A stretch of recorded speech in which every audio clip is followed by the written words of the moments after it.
여러분 안녕하십니까? 한박교회 시사진단 시간이 돌아왔습니다. 요새 지금 돌아가는 정세를 보니까 더욱더 성경에서 예언하고 있는 이 역사 전개 이런 것이 너무나도 뚜렷하게 지금 나오기 때문에 성경에 따라서 이 세상 모습을 해설을 해 나간다는 것이 사실은 점점 더 쉬워지고 있습니다. 뭐 어떤 사람들은 종말론이라는 말만 나와도 입을 다물어 버리거나 그런 말은 사용하지 않도록 하자고 하는 그런 교회들도 있고 그런 식의 목사들도 있더라고요. 이거는 정말로 이 성경에서 가르치는 것과 또는 하나님께서 세상을 다스리는 법도하고는 정반대로 나가는 모습들입니다. 하필 그런 것이 교회 안에서 이렇게 많이 발견된다는 것은 참 불행한 일입니다. 오늘날 교회를 다니셔도 종말론에 관해서 그리고 이 종말 세대의 역사 전개에 관해서 성경에서 미리 가르쳐주면서 올바르게 역사를 이끌어가는 원리에 대해서 얘기하는 것을 막으려고 하는 사람들은 분명히 세상에 악한 영에 홀려가지고 세상을 지금 혼돈 속으로 끌고 가는 사람들 중에 하나라는 걸 알아야 됩니다. 특히 교회 안에서 이런 사람들이 많이 발견된다고 이 성경에도 예언된 대로 그런 사람들이 바로 거짓 선지자 중에 하나입니다. 동시에 성경에서 지적하는 거짓 선지자 또 하나는 뭐냐면은 첫 번째는 지금 얘기한 것 같이 아예 성경의 종말론이라든가 하나님에 의해서 역사가 이끌려지는 것 자체를 거부하고 반대하는 이상한 신학을 가진 사람들이 있는 것도 이제 큰 거짓 선지자지만은 두 번째 거짓 선지자는 내가 말하는 것이 옳다라고 얘기하면서 성경에서 얘기하는 것은 내가 말하는 대로 하는 것이다 라고 하는 사람들이 있습니다. 뭐 이 한박교회도 그런 교회 중에 하나죠. 근데 중요한 것은 정말로 성경대로 하느냐 하는 객관적인 증거가 어디 있느냐 하는 겁니다. 이 성경 속에 이 하나님께서 세상을 이끌어가는 원리를 분명히 가르치고 있고 그리고 미리 우리 이 세대에 일어날 일들을 말을 하고 있다라고 하는 거 있죠. 그거를 반은 인정하면서 반은 인정하지 않는 사람들이 있습니다.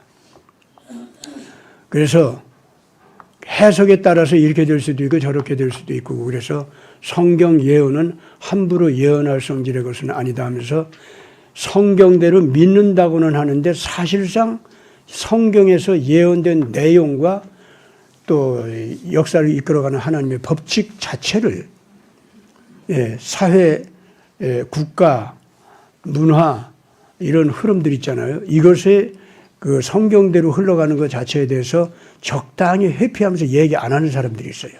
성경대로 믿는다고 하면서. 근데 그 사람들이 성경대로 믿는다는 것은 개인적으로 축복받고 천국 가고 구원받고 뭐 이런 거 있지 않습니까? 예수님의 십자가상의 피 흘리심을 어디까지나 개인적인 사건으로 개인적인 의미가 있는 걸로 그래서 국가적 사회적 어떤 그 은혜가 있다면 그건 예수님께서 천년왕국을 만든다든가 하늘나라를 만든다든가 그때에 미루어져서 다 이루어지는 거지 이 지상에서 역사가 계속되는 동안은 그런 하나님의 공동체적 국가적 역사 전체를 이끌어가는 뭐 그런 거는 없는 것 같이 이렇게 취급을 해버려요. 이 사람들도 잘못입니다. 분명하게 얘기하는 것은 반쪽짜리 하나님의 선지자다. 저는 그렇게도 얘기 안 합니다. 거짓 선지자입니다. 분명히 말합니다. 하나님의 구원은 개인 구원도 있지만은 확실하게 그 개인 구원은 역사 구원 그리고 국가 공동체 구원 이 속에서 함께 이루어지는 사건들입니다. 모든 개인 구원은 자기 이웃과 가정과 자기가 소속한 국가, 민족, 문화에 대한 책임을 짊어지는 구원들입니다. 그렇지 아니한 구원이 하나도 없습니다. 왜냐? 구원이라는 것은 하나님의 사랑을 이루는 사건이거든요. 그러면은 한 인간이 개인적으로 사랑을 통해서 자기 인격이 구원받은 영혼으로 변한다면 사랑이 뭡니까? 사랑하는 대상을 향해서 생명을 걸고 나가는 것이 사랑 아닙니까?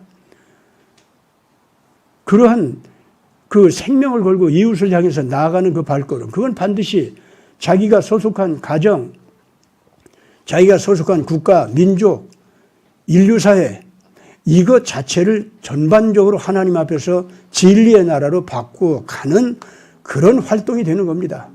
개인 구원은 반드시 이 세계 구원, 인류 역사 구원, 거기까지 가는 거예요. 그거를 얘기 안 하는 것은요, 복음을 자기 마음대로 반쪽짜리 복음으로 만들었고 예수님의 구원의 권위와 권세를 자기 마음대로 제한시킨 겁니다. 그러면서 그것이 옳다고 한다면 그건 잘못입니다. 그렇기 때문에 올바른 구원론, 올바른 심판론, 올바른 예수 그리스도의 통치권을 인정하는 자세는 저 세상에서 예수님이 통치하는 것을 인정하는 것만이 아니고 이 지상의 현재 역사까지도 하나님께서 이끄시고 예수님의 구원의 계획대로 모든 인류를 구원해 주시며 심판의 계획대로 심판을 모두 이루어 준다는 것을 믿고 그대로 행동의 결단을 내리는 신앙입니다. 따라서 오늘 특별히 이 종말 세대에 관해서 성경에서 예언도 하고 그런 예언대로 되는 원칙이 뭐냐 이런 것을 갖다가 가르치면은 그걸 가르쳐야죠. 그거에 그런 것에 대한 신앙적인으로서의 책임감이 뭔가, 사명을 받은 자로서의 책임이 뭔가, 그걸 가르쳐야 진짜 신앙이죠. 그래야 진짜 십자가를 짊어지는 신앙 아닙니까? 그렇기 때문에 온전하게 하나님 안에서 거짓 선지자가 아니고 정말로 참 선지자라고 하면은 첫째, 성경을 좌파 신학적으로 해석해서는 안 되는 거고, 둘째, 반쪽짜리 개인 구원만 인정하고 공동체 구원에 대해서 책임지지 아니하는 그러한 그 성경 해석은 잘못입니다. 또 언제든지 하나님의 거룩한 뜻대로 온전하게 구원을 이루기 위해서는 개인 구원과 사회 구원 이 모든 것을 포용한다. 이렇게 한다고 할 때 아가페 사랑의 윤리에 의해서만 그것이 되는 것이지 영웅주의적인 메시아관, 그래서 선택된 국가나 민족에 의해서 선택된 어떤 교회 공동체에 의해서만 이 세상이 지배되고 이끌려져 가는 그런 식의 구원론이 아니라 정말 구원받은 공동체가 있다고 하면은요, 구원받지 못한 절대 다수의 다른 세속적 공동체를 변화시키기 위해서 자기 희생을 하는 공동체들입니다. 그렇게 하면서 전 인류가 구원받는다는 원칙을 얘기해야 됩니다. 이렇게 되면은 다시 오시는 예수님의 통치권이 온전히 확실하게 보이게 됩니다. 오늘 이 한박교회에서는 바로 그런 성경 해설을 하면서 오늘의 이 종말세대 역사를 진단을 내리고 있는 시간입니다. 그렇게들 아시고 언제든지 참 예수님의 통치, 그것을 여러분들께서 마음에 두고 사모하며 따르는 자세들을 갖게 되기를 바랍니다. 먼저 오늘 그럼 한박 찬양단의 찬양을 듣고 또 시사전단을 하겠습니다.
감사합니다.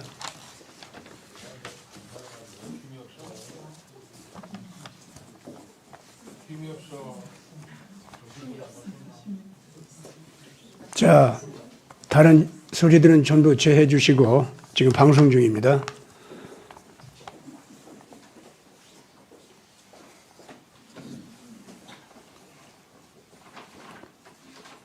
오늘 우선 우리가 제일 먼저 생각할 문제는 푸틴의 한국을 향한 그 이상한 행동입니다.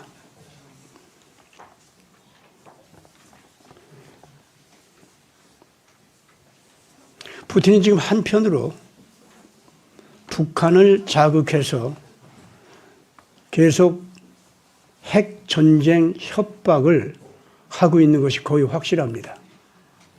악하다고 하면 그렇게 악할 수가 없어요.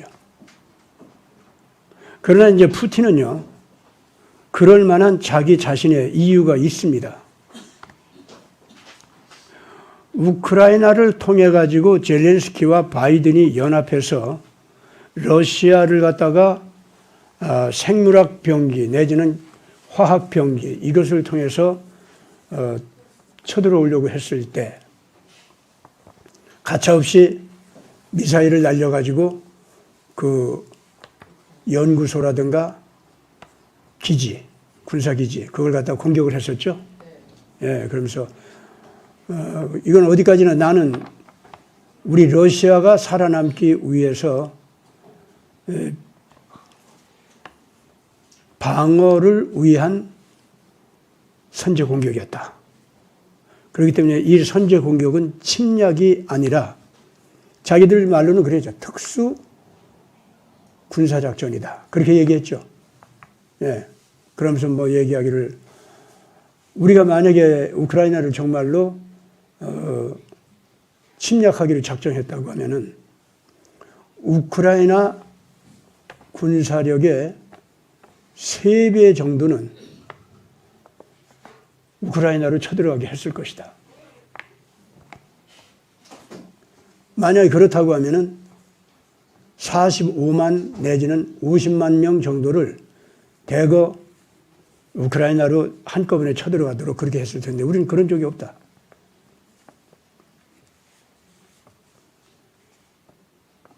러시아로 생물학 병기로 침략하거나 화학 병기로 침략하는 상태.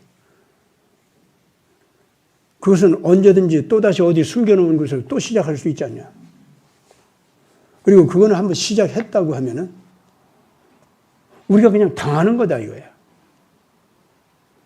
러시아는 우크라이나 쪽으로다가 독가스를 뿌린다든가 바이러스를 뿌린다든가 뭐 그런 마음이 없이 있었는데 일방적으로 우크라이나 쪽에서 그렇게 하려고 했잖냐.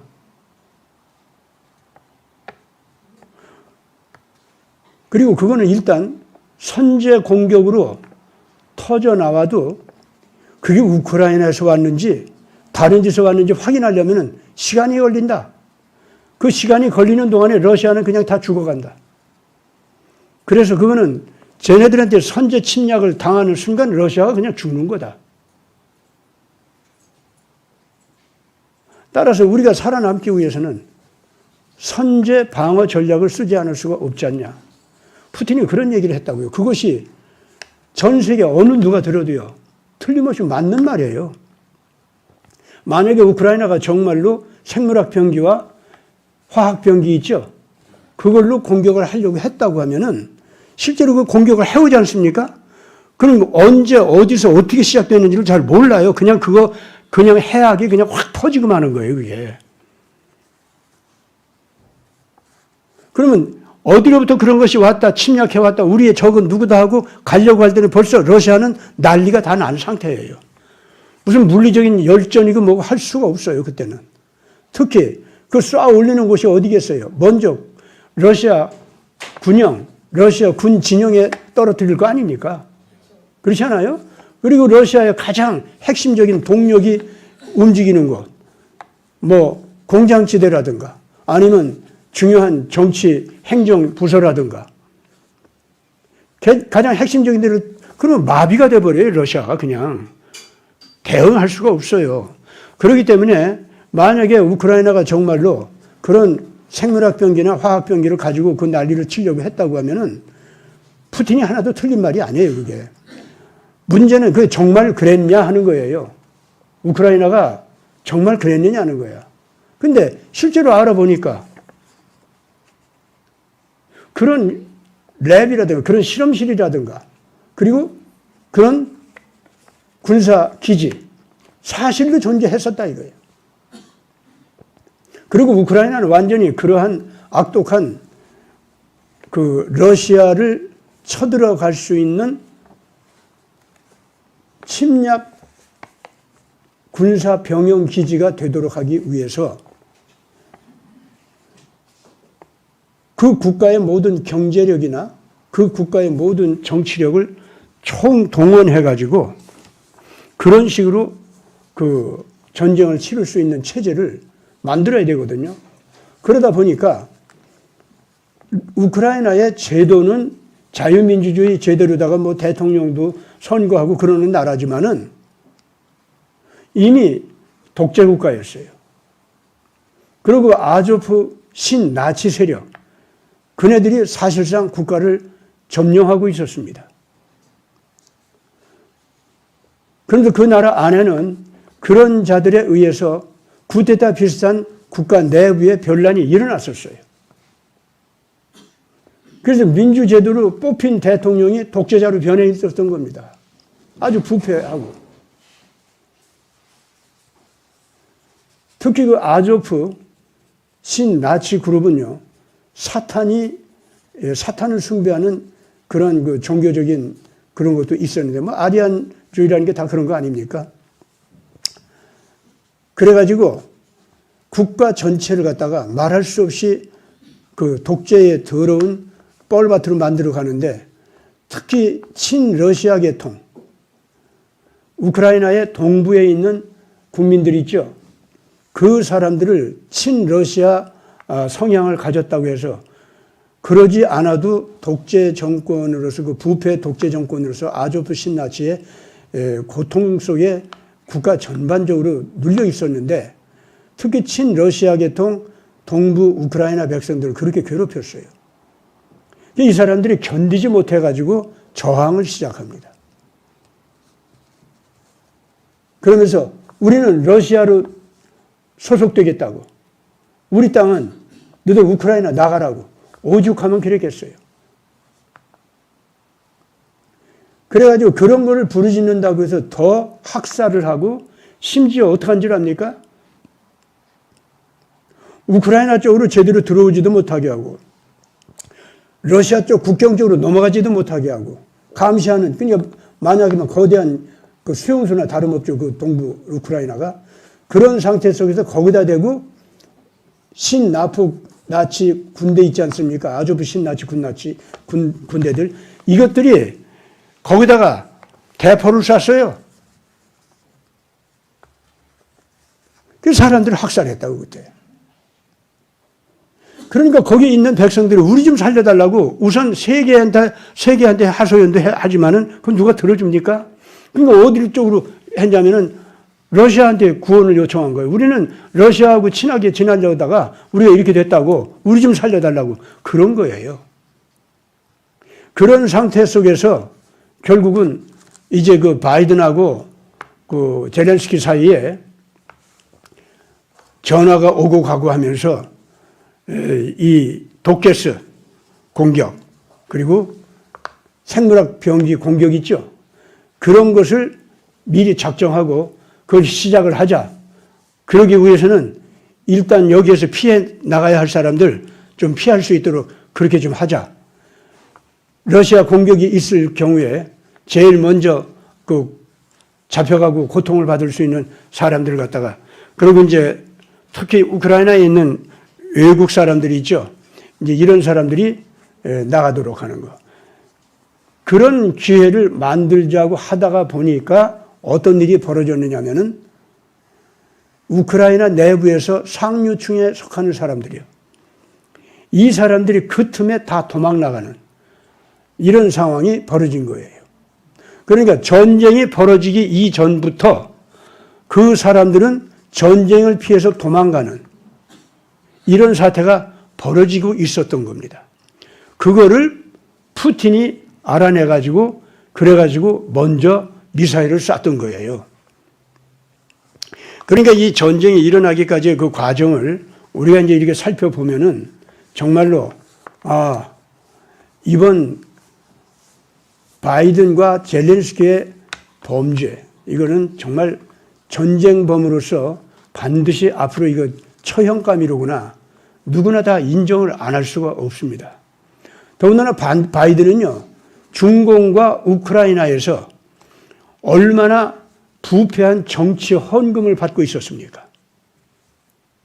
전쟁 중에도 그랬잖아요. 전쟁 중에도요, 거기다가 미국 돈을 이제 전쟁 비용으로 쓰라고 돈을 줍니다. 돈을 주면은 그 중에서 몇 %는 다시 민주당 내지는 바이든 손으로 되돌아와요. 그 짓을 했잖아요. 그게 미국 내부에서만 알려진 게 아니라 그거 들켜가지고 전 세계가 다 알고 그것이 또 바이든 아들이 또 그 짓을 했어. 앞장서가지고. 그러니까 또 그것 때문에 그 바이든 아들하고 우크라이나 검찰 측하고 또 싸움이 벌어지고. 이제 이런 얘기들을 제가 이렇게 하는 이유는 이제는 우크라이나 전쟁이 이제 끝날 때가 되니까 총 정리를 해야 되지 않습니까? 정리를 하니까 옳고 그른 것을 우리가 정확하게 알아야 됩니다. 그리고 하나님께서 그 옳고 그름에 따라서 그 전쟁 정리를 어떻게 공평하게 하고 계신지를 우리가 알아야 돼요. 모든 교회 목사들은 이것을 가르쳐야 됩니다. 교인들한테. 그리고 세상을 향해서 그걸 반포를 해야 돼요. 러시아 우크라이나 전쟁, 세속 사람들끼리 저들끼리 전쟁하는 거 우리가 천국 가는 거하고는 상관없어. 성경에서 단 한 군데도 그렇게 가르치는 것이 없습니다. 다윗 왕이 전쟁을 할 때나 솔로몬 왕이 전쟁을 할 때나 르호보암이 전쟁을 할 때나 단 한 번도 그 전쟁을 갖다가 세속 문제에 파묻혀서 세속의 왕들이 그 전쟁하는 거다. 성경에서 어디 한 군데도 그렇게 얘기하는 것이 없습니다. 하나님께서 그 전쟁을 일으키게 한 것이고 전쟁의 승패도 하나님께서 공정한 심판을 내려가지고 승패도 결정하는 것이고 거기에 따라서 그 결과에 따라서 그 백성들은 교훈을 얻어서 하나님의 뜻대로 회개할 거는 회개하고 하나님의 뜻대로 의로운 각오를 할 건 하고 그러고서 그 뒤에 정리를 갖다가 그 하나님의 명령대로 하지 않으면은 그 다음에 또 책임 추궁을 당해요. 모든 제사장들이나 예언자들이나 왕들만 그 책임 추궁 당하는 거 아닙니다. 그들이야 뭐 더 말할 것도 없이 책임 추궁 당하지만은 일반 백성들이 너희들이 근본적으로 신앙생활이나 또는 윤리생활 이런 거에 있어서 하나님의 뜻에 맞지 않는 쪽으로 간 만큼 저주가 왔었고 저주의 방법으로 전쟁, 기근, 질병 이런 것이 왔었다 그거예요. 그렇기 때문에 오늘 와서는 이제 뭐 기후이변이다 뭐 이렇게 얘기해가지고 오는 재앙들이 있지 않습니까? 이런 것까지도 성경에서는 단 하나도 그냥 사람의 윤리적 행실과 신앙과는 아무 상관도 없는 자연이변 현상. 성경에는 단 한 번도 그렇게 얘기하는 적이 없습니다. 하나님께서 그 백성에게 정확하게 주시는 경고의 방법으로 그들이 지니고 있는 죄악을 징벌하거나 아니면 그 채찍을 내리거나 하는 방법으로 그런 자연 재앙도 있는 것이지 자연은 인간의 윤리적 생활과 신앙적 생활과 아무 상관도 없이 따로따로 벌어지는 법이 없어요. 절대로 하나님도 그렇게 말씀하시지 않습니다. 누구든지 정말로 하나님께서 살아계신 걸 인정하고 하나님이 정의로운 심판의 왕이시고 하나님이 사랑의 구원자라고 하는 걸 우리가 정말로 믿는다고 하면 그걸 믿는다면은요 절대로 자연재해 그거 자연 따로 인간의 사회적 행동 따로 그런 거 얘기 안 합니다. 신앙이 있다면 그렇게 얘기하는 거 아닙니다. 따라서 오늘 지금 현재 온 세계에서 일어나고 있는 기후이변도요, 그 기후이변의 고통을 당하는 나라나 백성들의 영적 자세와 윤리적 범죄 있죠. 이것과 연관된 하나님의 채찍 내지는 징벌로 봐야 하는 것이 타당합니다. 따라서 미국에서 요새도 지금 기후이변으로 지금 난리 아닙니까? 미국의 한파 지금 무섭죠? 더군다나 텍사스 같은 것은 원래가 상하이 나라입니다. 거기는 겨울 같은 걸 모르는 곳이에요, 거기가 원래. 그래서 겨울이 와도요, 뭐 우리나라에서 봄 있죠, 봄. 아니면 뭐 가을. 그런 수준에 불과해요. 어쩌다가 뭐 서리가 온다든가 이러고 지나가고 말아요. 그런 곳인데 거기가 지금 어때요? 아주 무서운 한파 왔지 않습니까? 그런 기후이변이 벌어져서 백성들이 고생을 하고 있다. 여러 가지로 저주를 받은 삶의 어려운 고통이 왔다라고 하면은 뭔가 하나님께서 지금 메시지를 전하고 있는 게 확실합니다. 그렇게 풀어나가는 것이 당연한 겁니다. 지금 상대적으로 중국이나 일본 또는 러시아 이런 데서 나타난 자연재해와 한국이 당하고 있는 자연재해 있죠.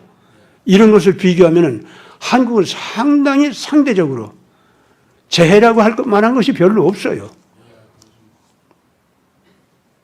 기후이변에 해당되는 거대한 큰 변이가 우리나라에도 안 오는 건 아닌데 그게 그렇게 정말로 감당하지 못할 재앙이 왔다 또는 저주가 왔다 이렇게 할 정도는 아니에요, 지금 현재. 근데 일본은 아니지 않습니까? 일본은 정말 상상할 수 없는 재앙 형태로 지금 벌어지고 있습니다. 중공을 보세요. 중공은 얘기할 것도 없어요, 지금 현재. 누가 봐도 아주 무시무시한 재앙성 기후이변을 겪고 있고 지진을 겪고 있고 그리고 백성들은요, 그 엄청난 날씨의 변화 때문에 고생하는 것이 말도 아닙니다. 정말 그 기후이변이 왔을 때 당시에 뭐 사람들 죽어나가는 숫자는 공산주의 사회에서 뭐 통계 숫자 얘기하는 거니까 뭐 믿을 건 아니지만은 그래도 숫자가 그렇게 많은 것 같지를 않아요. 그러나 그 이후에 그 한 번 당한 재앙 때문에 지속적으로 오는 고통이 있지 않습니까? 그거는 정말로 백성들 전체적으로 견딜 수 없는 고난으로 지금 오고 있습니다.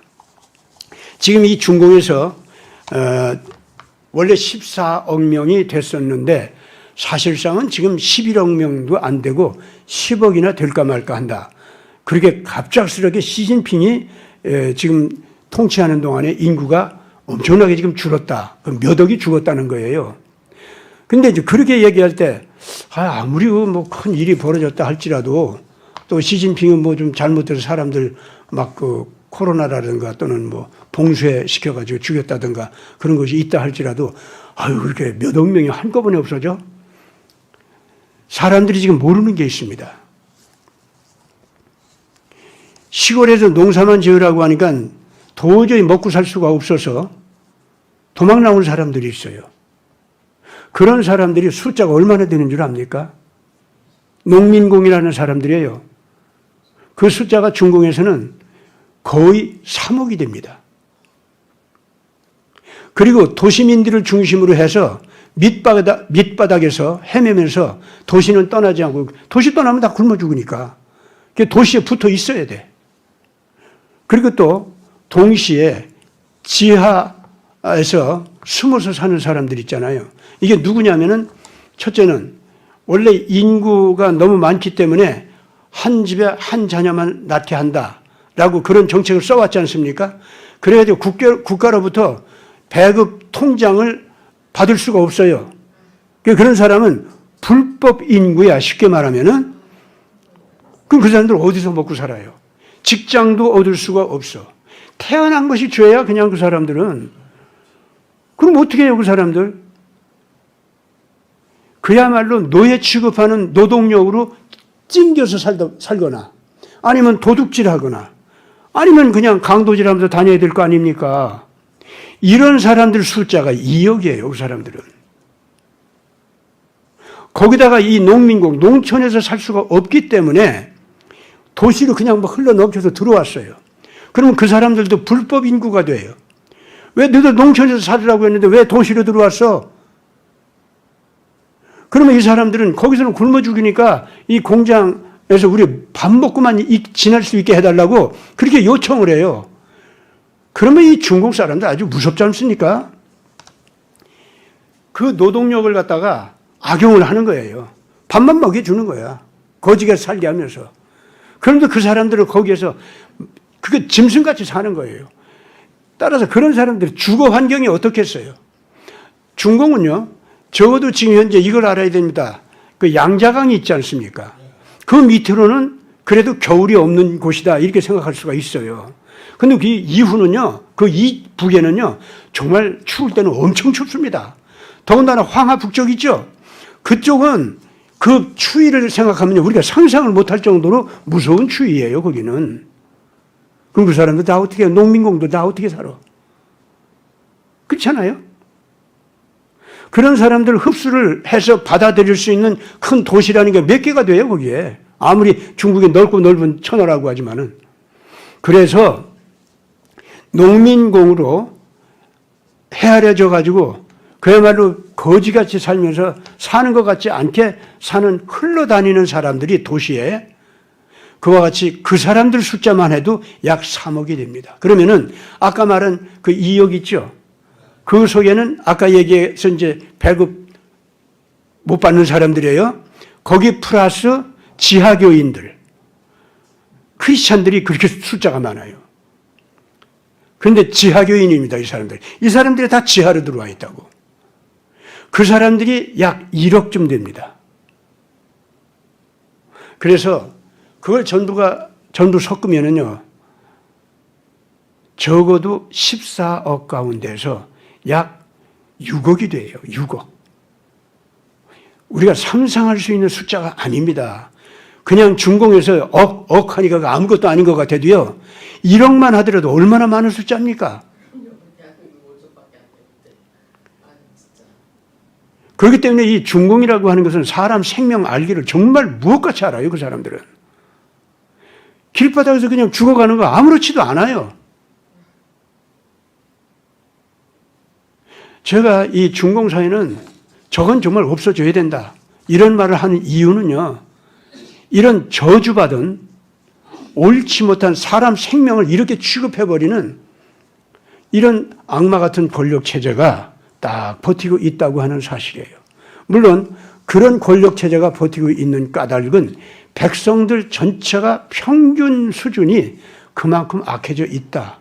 그래서 짐승 같은 지배자들 밑에서 그런 고난을 당하고 있다, 이렇게 말할 수가 있죠. 징벌을 받는 거죠. 중국이 지나간 5,000년 역사를 통해서 얼마나 많은 범죄를 범한 국가입니까? 그렇잖아요? 예. 그 사이에 백성들이 그냥 타락할 대로 타락해가지고 끊임없이 남을 괴롭히고 지배하고 그런 그 민족성, 국가 체질, 이런 것이 벌어져 오더니 결국은 오늘 이 종말 세대에 와서는 저런 모습으로 큰 고난과 재난을 당하는 상태로 지금 들어갔다, 그겁니다. 자, 제가 이제 이런 얘기를 하면서 아까 푸틴 얘기를 하다가 이 중국 얘기까지 나왔습니다만, 그럼 푸틴의 러시아를 한번 생각해 봅시다. 이런 면에서 생각해 볼 때 러시아는 그래도 중공은 예수님을 바람처럼 스쳐 지나가게 하면서 결국은 예수 믿는 사람들을 지하교인으로 만들고 아주 그냥 학살을 하는 그런 나라로 변해버렸죠. 악마의 나라로 변한 거예요, 쉽게 말해서. 그래서 그 바람에 중공 체제 전체가 이렇게 그 백성들 전체가 재앙을 받고 징벌을 받고 고난당하는 상태로 들어갔기 때문에 사실 모택동이라든가 시진핑 같은 이런 악독한 정치가들이 나와서 자기 백성들을 학살하는 그런 악마 같은 정치를 갖다 하는 것은 어떤 면에서 그 백성들이 그만큼 악하기 때문에 그 악한 지배자가 나와서 그런 징벌을 하게 했다. 이렇게 볼 수가 있지 않습니까? 그러다 보니까 하나님의 의로운 종들까지도 이제 희생양적인 고통을 당하면서 지하교인이 돼가지고 오늘날 고통을 당하는 거죠. 그러나 그 지하교인들 때문에 결과적으로 전체 중공은 이번 기회에 시진핑 체제가 이제 쓰러지면서 이번 기회에 중공 천하가 중국 각 성별로 또는 군대들의 각 군관구 별이 있지 않습니까? 그 별로다가 서로들 이 국가가 나누어지는 상태가 되리라고 이렇게 봅니다. 보는데 그렇게 하면서 그 중국 땅을 갖다가 바르게 희망적으로 끌어가는 백성들은 지하교인들하고 그 다음에 이번에 그 하나님의 거룩한 구원의 은총이 그쪽으로 들어가면은 그거를 받아들이는 백성들이 있죠. 이 사람들이 각 성별로 국가를 따로따로 만들면서 아마 그렇게 되면은 현재 중공이 추구하는 거대한 산업국가 있지 않습니까?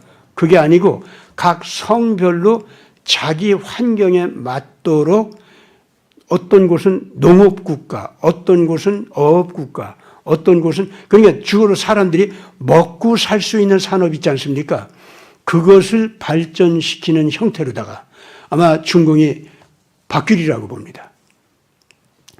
그렇게 되면은 중공은 분리된 국가별로 각기 예수님 안에서 선하게 살아갈 수 있게 되고 그렇게 되면은 유럽 있지 않습니까? 유럽이 작은 나라들로 다 분해가 되어 있잖아요. 그런 식으로 중공에 있는 각 성별 국가들이 따로따로 자기 환경에 맞도록 자기 자원에 맞도록 그렇게 국가를 먹고 살 수 있는 생산체제로 바꿔가는 국가들로 변할 거고 그럼 거기에 한국이 가서 해줘야 할 것이 굉장히 많을 겁니다. 예, 각 성별로 이 지역은 무슨 자원이 많으니까 이 지역은 무슨 농사를 잘 지을 수 있으니까 저 지역은 환경이 이래서 이게 관광국가로 되고 여기는 뭐 해양국가가 되고 이런 거 있지 않습니까? 그런 개발의 형태와 부음을 갖다가 따로따로 이렇게 할 수 있도록 이 새마을 운동을 각 국가별로 따로따로 챙겨주는 거 있죠. 아마 그거 선생 노릇을 해야 될걸? 내가 볼 때는 그래요. 그러면서 복음을 전파해야 될 겁니다. 그래서 하나님께서 이 중국에 있는 엄청나게 많은 국가들을 갖다가 그러니까 유럽의 국가들이 많잖아요. 그 식으로 중국 대륙 안에 분리된 나라들이 여러 나라들이 생기는데 그 국가별로 이렇게 먹고 살 수 있도록 해주면서 평화지향적 관계를 이루어가도록. 그러면은 하나님께서 예수 그리스도의 복음이 자유스럽게 전달될 수 있도록 이렇게 은혜를 베풀어 주리라고 저는 그렇게 확신합니다. 그래서 중국 백성들을 이제 구원해주고 국가별로 구원받는 은혜의 기회도 주고 그렇게 되다가 보면은 그 국가 중에서 중공 내부에 분리된 국가 중에서 어느 한 나라나 두 나라가 끝까지 우리는 공산주의, 끝까지 우리는 딥스하고 같이 놀 거야. 뭐 이런 거 있지 않습니까? 이런 것이 나올 가능성이 있죠. 그래서 막판에 가서 그것들이 무시무시한 침략주의로 나가면서 중국 천하를 통일하겠다고 또 달라들고 뭐 이런 일이 벌어지게 된다고 하면은 그런 때에 그것이 바로 중공이 마지막으로 하나님께서 심판의 손길을 뻗칠 때 그 마지막 적그리스도 등장이 있지 않습니까? 거기에 그런 식의 중공 국가들도 나올 수 있으리라고 봅니다. 그러면은 그런 국가에는요, 지금부터 이제 분리가 되지 않습니까? 분리가 되는 과정 속에서 그 중공 악한 국가들이 한두 국가는 끝까지 남을 수도 있다고 봅니다.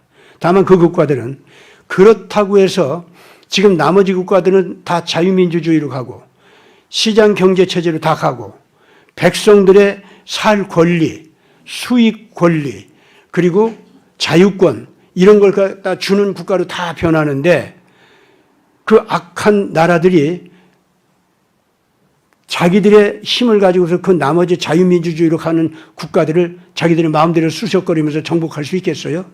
못합니다. 국가의 힘도 약해서도 못하고 그리고 그 나머지 국가들이 그런 나라들을 그냥 둘 리도 없어요. 그러나 중공에서 분리된 나라 가운데서 끝까지 그 악을 지향하는 나라로 남아서 그 국가 체제는 악한 통치자가 나와서 악한 백성들과 더불어서 그 체질을 유지할 수도 있을 겁니다. 스가랴서에 보면 그런 말씀이 나와요. 에바라고 하는 관짝 같은 식량 그 단위 있는 식량을 팔 때에 유대 사람들이 에바라고 하는 상자에다가 밀을 담아가지고 팔거든요. 그 에바라고 하는데 그 에바, 그 속에 하나님께서 보는 음료, 아주 악독한 음료를 그 에바 속에 가뒀다고 그랬어요. 가둬가지고 그 갇혀있는 음료를, 에바 속에 갇혀있는 음료를 흰옷을 입은 학의 날개를 받은 두 여인이 등장해가지고 그 에바를 번쩍 들어서 짊어지고 신할 땅으로 가더라. 신할 땅으로 가서 거기서 하나님께서 정해진 때까지 그 에바가 납땜질을 당해가지고 그 속에 갇혀있는 음료가 꼼짝을 못해요. 예, 납땜질 당해가지고 갇힌 채로 그 신할 땅에 그 에바가 거기에 가서 멈춰 있는 거예요. 하나님께서 작정한 때까지 그렇게 얘기해요. 그래서 저는 그걸 이렇게 바라보면서요. 지금 이 지상에 마지막 심판을 받을 적그리스도 있지 않습니까? 이것이 그 에바 속에 갇히는 때가 와요. 갇혀서 납땜질을 당해가지고 절대로 거기서 나오려도 나올 수가 없어. 어떤 일정 기간 동안. 그랬다가 그것이 때가 되면은, 근데 그것이 옮겨진대요. 흰 옷을 입은 학의 날개를 받은 두 여자가 등장해서 그 에바를 짊어지고 신할 땅으로 옮겨가게 해가지고 거기에서 정한 시기까지 거기에 그것이 꼼짝 못하고 묶여 있습니다. 그렇게 나와요. 그 시기가 다 되면 어떻게 된다? 뭐 나오게 되겠죠. 하나님께서 허락하니까. 그렇게 됩니다. 그러면 학의 날개를 받은 흰옷 입은 두 여인은 누구냐는 거예요. 자, 흰옷이니까 성도들의 올바른 행실을 의미하는 건 분명하겠죠? 학의 날개예요. 재미있잖아요? 독수리의 날개도 아니에요. 하필이면 학의 날개야. 그 학은 말이죠. 흰색인 척하면서 검은색이 섞여 있어. 학은요.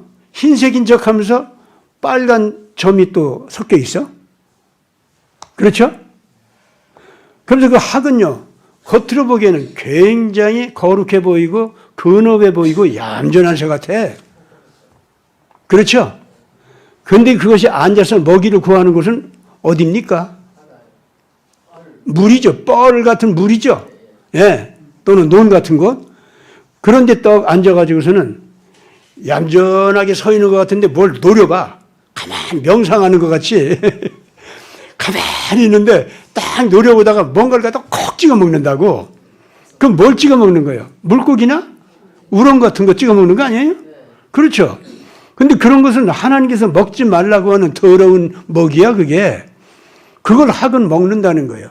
학이 잘 먹는 것 중에 하나가 뭡니까? 개구리죠. 또 학이 잘 먹는 것 중에 하나가 뭡니까? 미꾸라지도 먹고 또 기분 나쁜 거, 잘 먹는 거 있지. 뱀. 그걸 또 잘 먹어.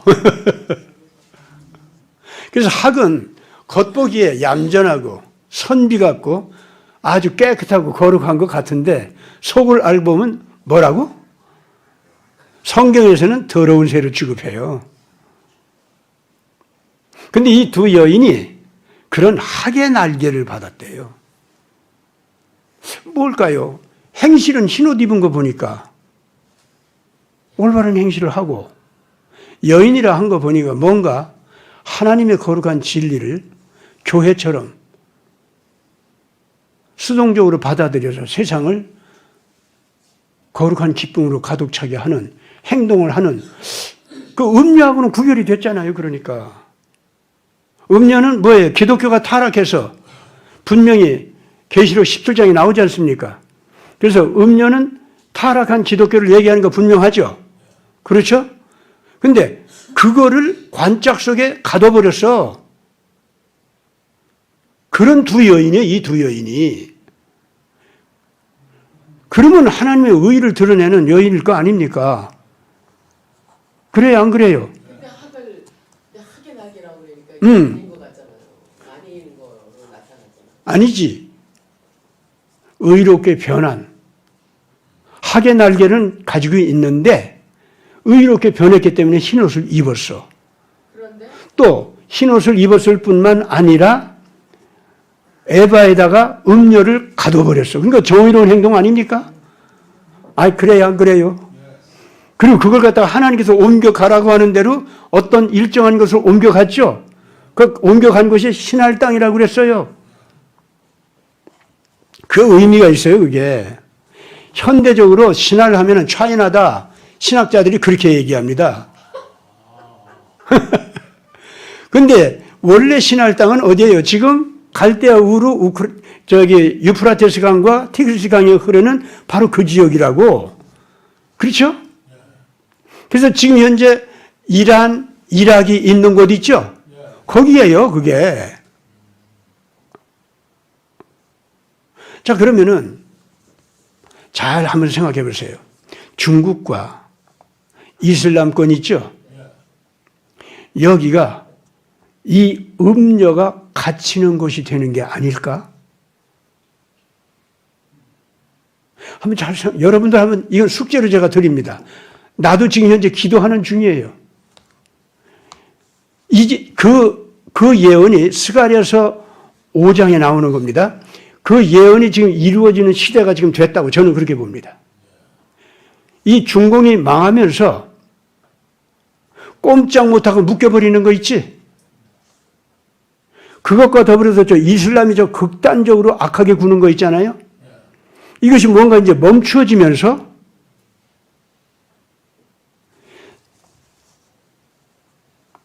타락한 딥스테이트 세력 있잖아요.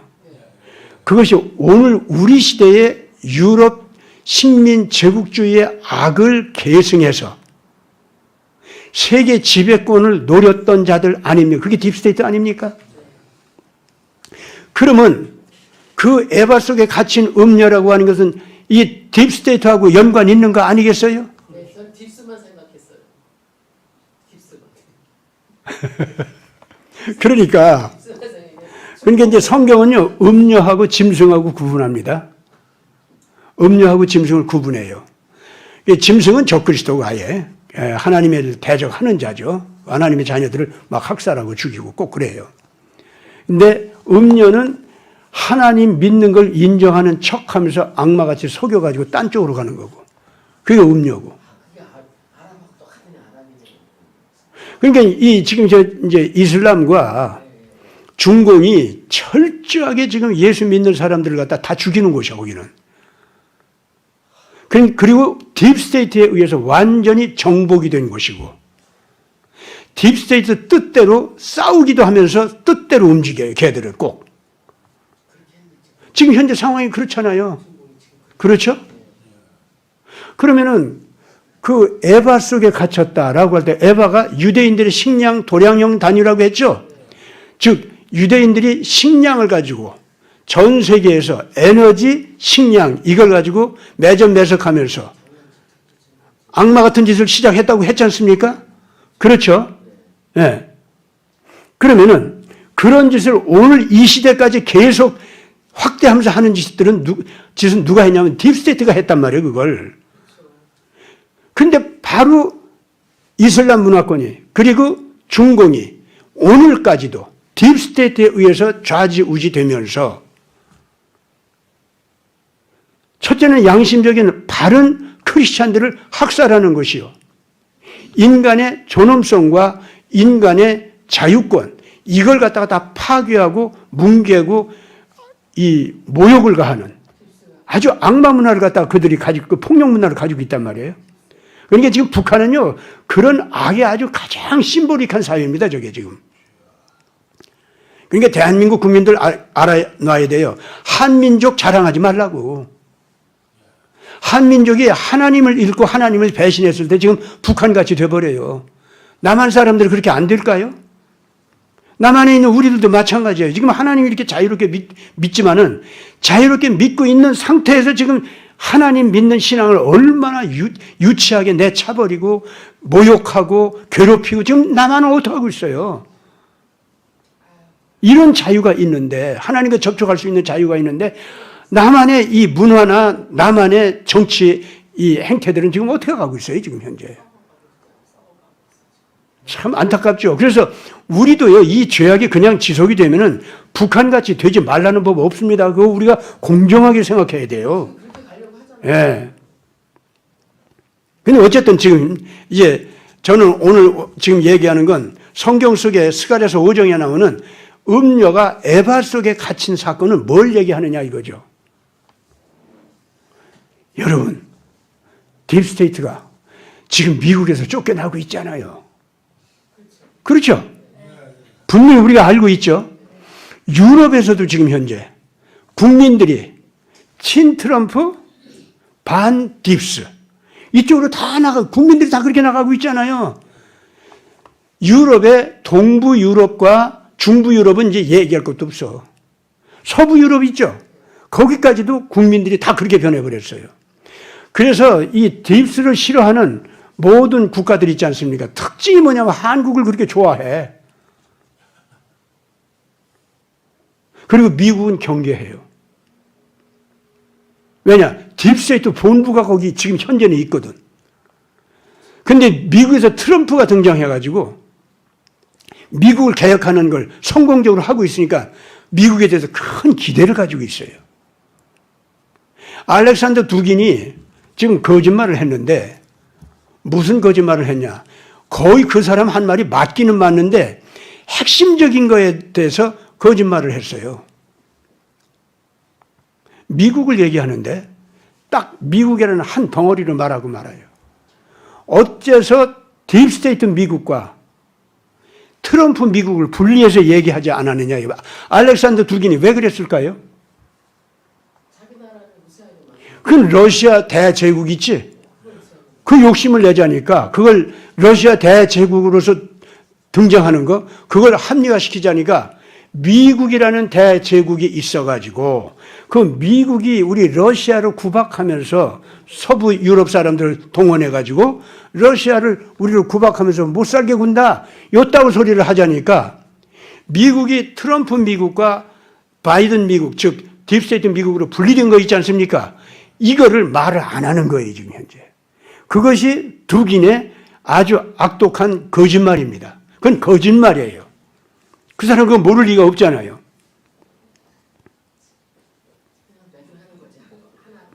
두 번째로 그 알렉산더 두긴이 자기들 자신이 지금 대국주의로 나가면서 대국 지배주의로 나가면서 자기들은 다극주의로 간다. 그래서 미국이 단극체제를 싫어한다. 요따고 거짓말을 한 거예요. 만약에 자기네들이 정말로 다극체제로 간다고 하면은 자기들과 국경을 맞대고 있는 모든 작은 나라들 있지 않습니까? 그 작은 나라들이 러시아를 싫어하면 싫어하는 대로, 존중하면 존중하는 대로 관계를 평화롭게 바르게 잘 맺어야 될 거 아니야.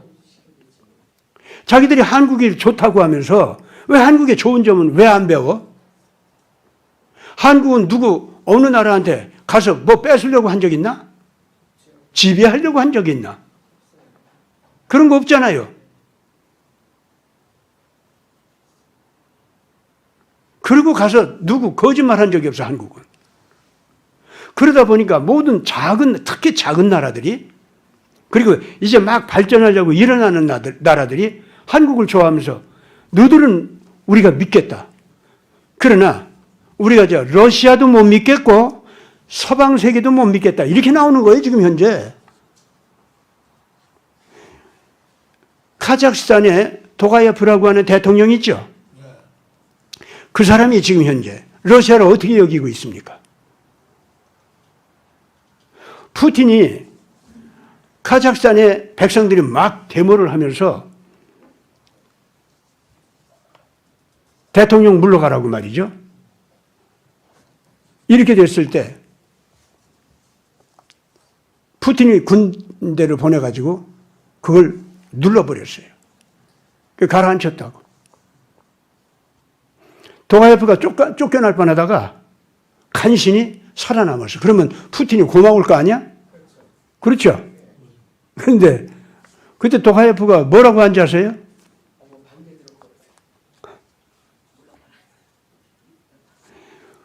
푸틴이 우크라이나 문제 때문에 급하게 동원했던 10만 대군을, 이 카자흐스탄에 보냈던 10만 대군 있죠? 이 군대를, 원래 그렇게 군대를 쉽게 동원할 수가 있는 게 아니거든요. 예. 그런데 그런 군대를 이미 동원한 군대야, 그거는. 그걸 어디로 이동시키는 건 아주 쉬워요. 그래가지고 우크라이나를 갖다 갑작스럽게 이 미사일로 때리면서 쳐들어가는 거 있지 않습니까? 그거 하기가 어렵거든요. 다 드러나요. 군대 동원하는 것부터 시작해서 준비하는 것, 그 과정이 다 드러나요. 그게 들켜가지고 미리 공격받을 수가 있어요. 그런데 카자흐스탄 때문에 동원을 해도 우크라이나 쪽을 위해서 동원한 게 아니라 카자흐스탄 쪽을 위해서 동원했구나. 이제 이 우크라이나 쪽에서는 그렇게 알고 있었다고.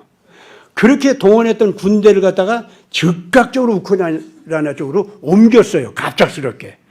그래서 도가예프 쪽으로 이 들어갔었던 이 러시아 군사들이 쑥 빠져버렸어요.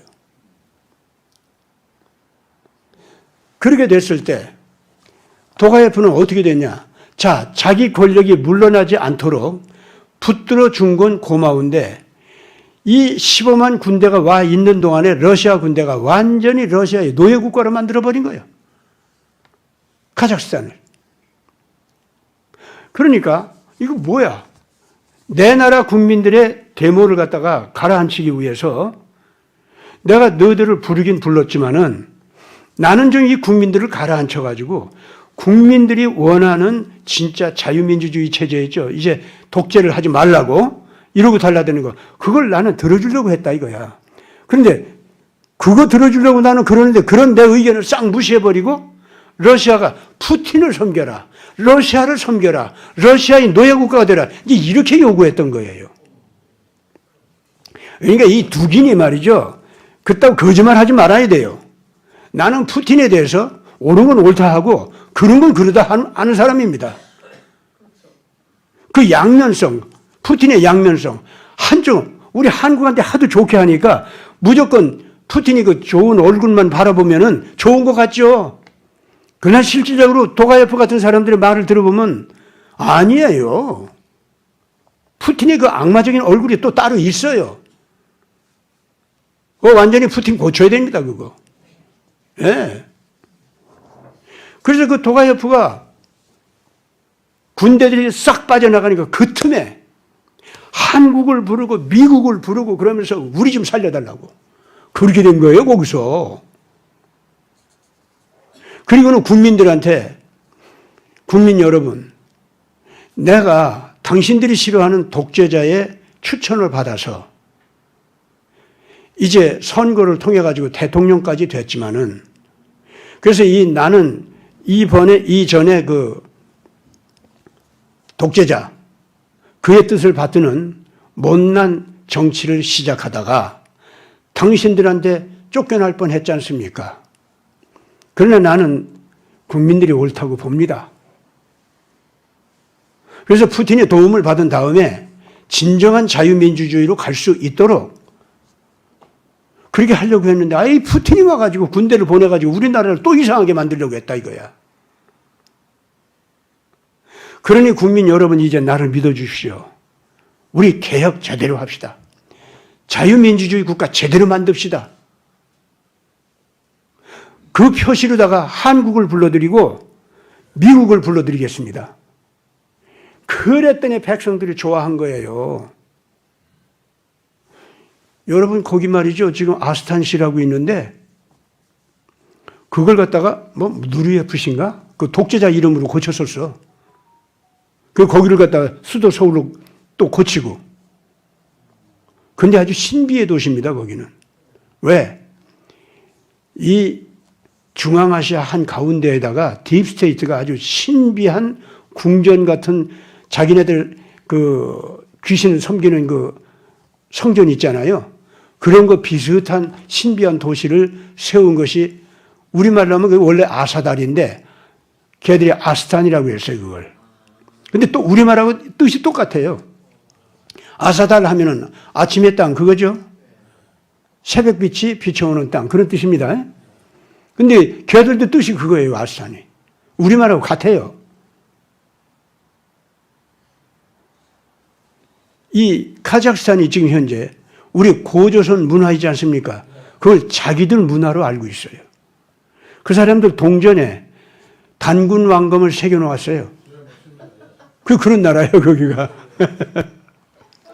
그래가지고 한국을 보통 좋아하는 게 아니야.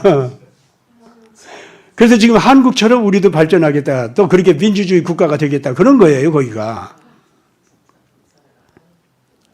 그러니까 카자흐스탄 사람들이 너무 좋아한 거죠. 토가예프하고 그래서 이제 그 국민들이 이제 연합을 해서 잘 가고 있는데 그러다 보니까 푸틴에 대해서 아주 당장 비판적으로 나갔죠. 푸틴이 우크라이나로 군대를 보낸 것은 좀 문제가 있다 이러면서 왜 남의 나라 침략하느냐. 그건 이제 그 우크라이나에 잘못된 점이 있죠. 내가 볼 때는 토가예프가 완전히 알지를 못했다고 봅니다. 그래서 그런 오해를 한 건데 어찌됐든 지금 내가 이 얘기를 하는 것은 이와 같이 카자흐스탄을 봐도 러시아가 대국주의 이것에 의해서 거기 있는 자기 주변 국가를 얼마나 아니 도우러 간 군대였는데 칭찬받을 군대라야 되는데 거꾸로 오히려 이 카자흐스탄 쪽에서 러시아를 더 싫어하는 그런 일이 되어버렸잖아요, 푸틴이. 그건 왜 그래요? 대국적인 욕심을 가지고 거기 들어갔기 때문에 그 모양이 됐다. 그 얘기죠, 내 얘기는. 그러니까 내가 얘기하는 두기네 말이 거짓말이라는 것이 맞잖아요. 그렇죠? 그런 점에서 볼 때요. 지금 이거 시간이 너무 많이 지나가네. 여기서 이제 곧 끝내야겠습니다. 지금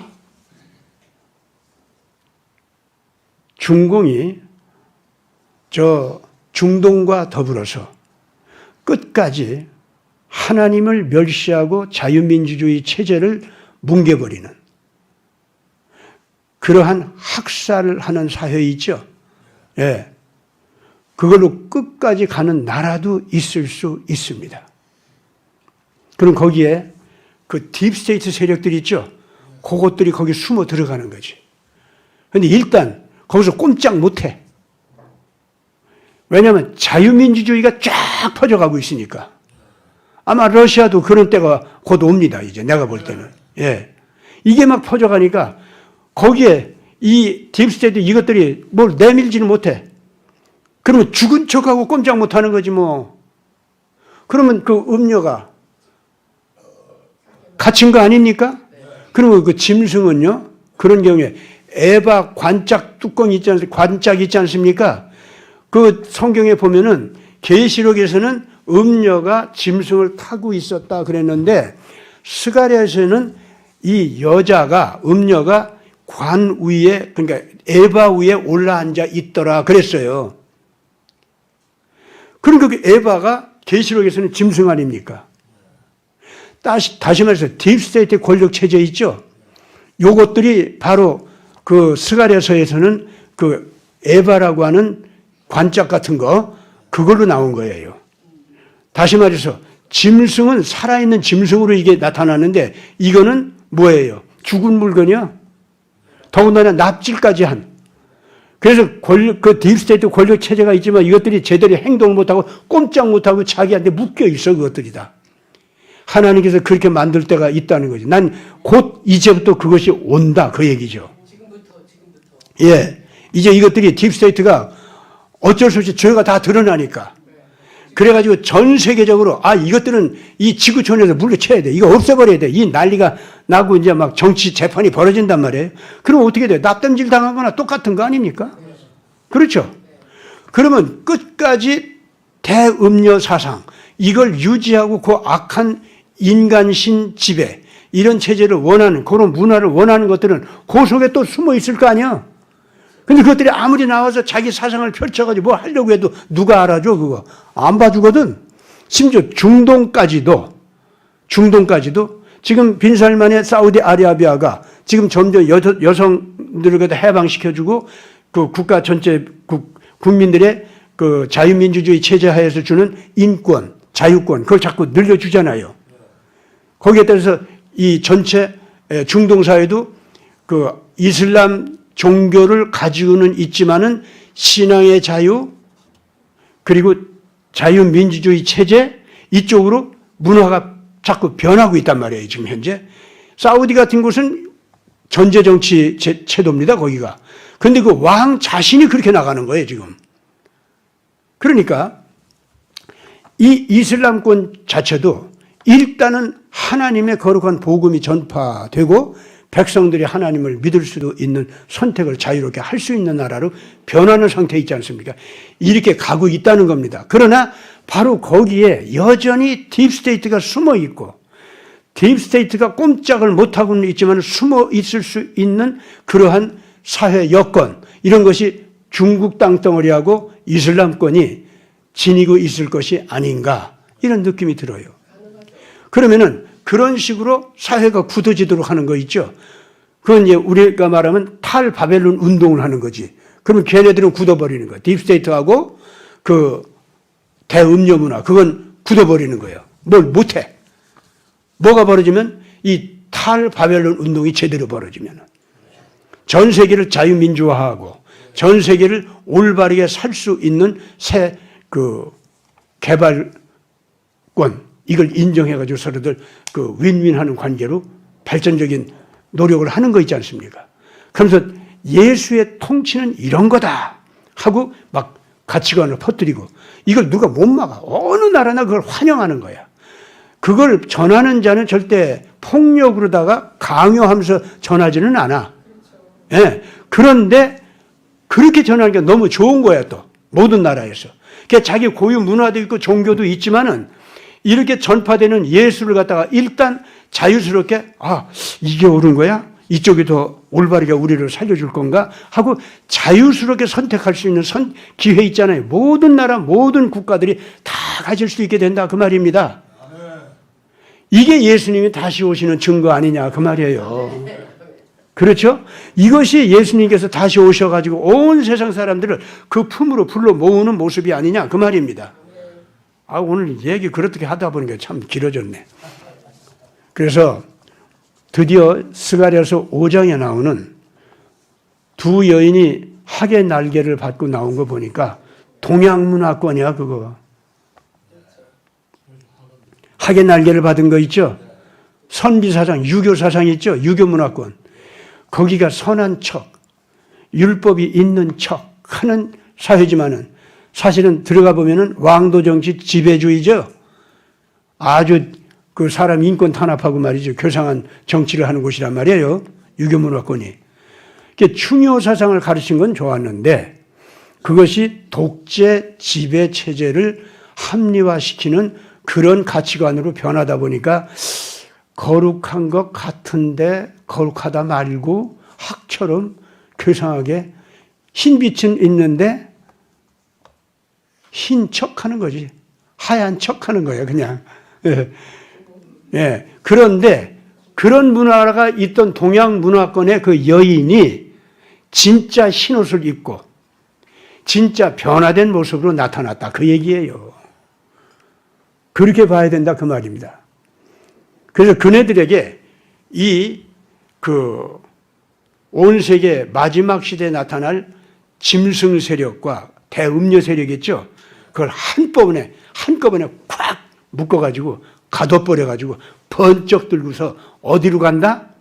신할 땅으로 간다, 이거지. 그래서 정한 시기까지 거기에 꼼짝없이 가둬놓는 거 있죠. 그런 역할을 한다는 거죠. 그러면 그 역할 중에 하나가 한국도 하는 것 같아. 제 박근혜 대통령 희생해가지고. 그렇죠? 네. 그리고 그 역할 중에 하나가 미국의 국민들 있지 않습니까? 이들이 할 수도 있고, 그 미국은 분명히 동양 문화 영향도 또 받아. 한국 영향도 받는다 그 말이지. 그래서 야, 이거 한국 문화 봐라. 우리가 성경을 해석해도 이제 한국 문화를 토대로 해서 새롭게 좀 해석하자. 이렇게 나오면은 거기도 학의 날개를 받는 셈이 되는 거지 뭐. 그러나 진짜 흰옷을 입은 셈이 되고. 그러나 이거는 내가 그렇게 해석해 본 겁니다. 꼭 그렇다고 그게 맞는다는 얘기는 아니에요. 그러니까 앞으로 이제 더 두고 봅시다. 이제부터 그 모습이 나타나리라고 봐요. 예. 그래서 성경의 예언은 말씀대로 꼭 이루어지는데 어떤 모습으로 이루어질지는 우리가 가슴 설레면서 기다리는 문제가 됐고, 한국은 학의 날개를 받은 흰옷 입은 여자 중에 하나인 거는 저는 확실하다고 봅니다. 그런데 또 한 여자는 누구냐 하는 거예요. 미국은 너무나도 서양스럽고, 그렇지? 예, 너무 그래요. 그래서 미국이 만약에 한국의 문화를 영향을 많이 받는다라고 하면은 뭐 학의 날개를 받은 흰옷 입은 여자라고 볼 수 있겠죠. 그래서 미국의 힘과 한국의 힘이 강력하게 동원되면서 세계를 막 크게 움직이면서 이 딥스테이트 세력을 꼼짝 못하게 묶어놓는 거 있죠. 예, 이런 역할을 감당하게 되리라. 저는 그렇게 봅니다. 오늘 꽤 중요한 예언을 좀 해설한 것 같습니다.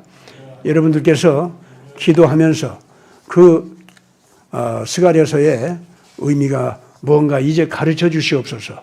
우리 시대를 보니까 그 음녀가 에바에 갇혀서 두 여인에 의해서 신할 땅으로 옮겨지는 역사, 이게 나타날 때가 됐는데 주님 그것이 뭔지 우리한테 좀 가르쳐 주시옵소서. 계속 기도들 하시기 바랍니다. 기도합시다. 거룩하신 아버지 하나님, 우리 시대가 변화하는 모습을 바라보니까 잘못 보면은 악한 자들이 마음대로 춤추는 세상인 것 같지만은 다시 한번 바르게 잘 눈을 뜨고 바라보면은 하나님께서 약속하신 의의 역사가 이루어져 가는 과정이요. 하나님의 자녀들의 신앙이 꽃이 피고 열매를 맺어가는 과정이요. 다시 오시는 예수 그리스도 징조가 온 세계 여기저기에서 드러나는 때인 것을 인정 안 할 수가 없습니다. 기후이변도 벌어지고 있지만은 이 기후이변도 바로 하나님께서 약속하신 그대로 새로운 세대를 맞이하기 위한 자연의 몸부림이요. 하나님의 구원을 기다리는 온 자연의 기도의 소리인 줄 믿습니다. 아버지 하나님께 간구하오니 우리가 이 시대상을 바르게 깨닫고 오늘 이 세대에 흰옷을 입고 학의 날개를 달고 이 시대의 적그리스도 세력을 번쩍 들어서 신할 땅에 가두어 놓을 그 흰옷 입은 거대한 빛의 세력이 누구인지를 우리가 똑바로 구분하고 거기에 따라서 우리의 발걸음도 제대로 옮겨지게 하여 주시옵소서. 우리 주님 예수께서 오시는 그 거룩한 길을 예비하면서 온 세상 사람들을 그 길로 모여들게 하는 이러한 활동을 제대로 하게 하여 주시옵소서. 우리 구주 예수 그리스도 이름으로 간절히 기도드리옵나이다. 아멘.